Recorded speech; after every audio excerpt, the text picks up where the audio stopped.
Pakistan PoK ఇండియాకి ఇవ్వకుండా చూసుకునే బాధ్యత అమెరికా. ఎందుకని ఆ దేశం ఎదిగిందంటే అమెరికాకి ఇష్టం లేదు. పిఓకే మనం ఎప్పుడు తీసేసుకుంటున్నాం బ్యాక్. అక్కడ ఉన్న కమాండర్ సుపీరియర్ కాల్ చేస్తాడు, సార్ మన పోస్ట్ మీద 10 బాంబులు వచ్చాయి, ఏం చేయమంటారు అని అడుగుతాడు. ఆయన ఏమంటాడు సుపీరియర్, ఆవు ఢిల్లీలో అడిగి చెప్తాను అని. 13 లక్షల స్టాండింగ్ ఆర్మీ ఉంది, నీకు యుద్ధం చేసే దమ్ము లేకపోతే సైనికుడు ఎందుకు నీదే?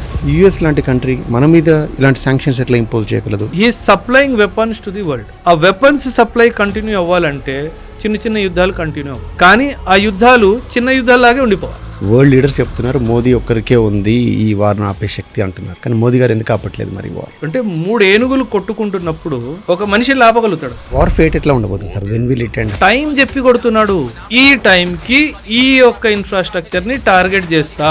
అక్కడే ఇరాన్ గెలిచేసింది సార్, పాకిస్తాన్ సార్. ఆఫ్ఘనిస్తాన్ వాడు కొట్టినప్పుడల్లా ప్యాంట్లు ఇప్పేసి మరి పరిగెడతారు. ఇరాన్ పరిగెట్టింది. మిలిటరీ చెస్ బోర్డ్ లో యుద్ధం జరుగుతుంది, బానే ఉంది. ప్రశ్న ఏంటంటే దేనికోసం? ఇరాన్ వాడికి వారు ఏమైనా జరిగితే మన ఇంట్లో పొయ్యి వెలిగించడం కష్టం అన్నమాట. ఖచ్చితంగా మనం డిపెండ్ అయ్యే ఉంటాం.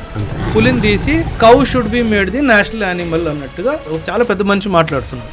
ఆవుని అమ్ముతున్నది ఎవరు అని అడిగి, హిందూ అమ్ముతున్నారు. నువ్వు అమ్మడం ఆపేయి, వాడు కోయడం ఆపేయి. అందుకే దేశం ముందుకు వెళ్ళలేదు. రా ఇస్ ది బెస్ట్. ప్రతి 2వ 3వ రోజు పాకిస్తాన్ నుంచి ఒక న్యూస్ వస్తుంది, unknown gun man killed somebody అని చెప్పేసి. ఆ అన్నోన్ గన్ మ్యాన్స్ ఎవరు? పిజ్జా డెలివరీ బాయ్స్ కాదు కదా సార్. సో అజిత్ దోవల్ గారు స్టిల్ ఇన్ యాక్షన్ అనమాట. Very much 100% sir.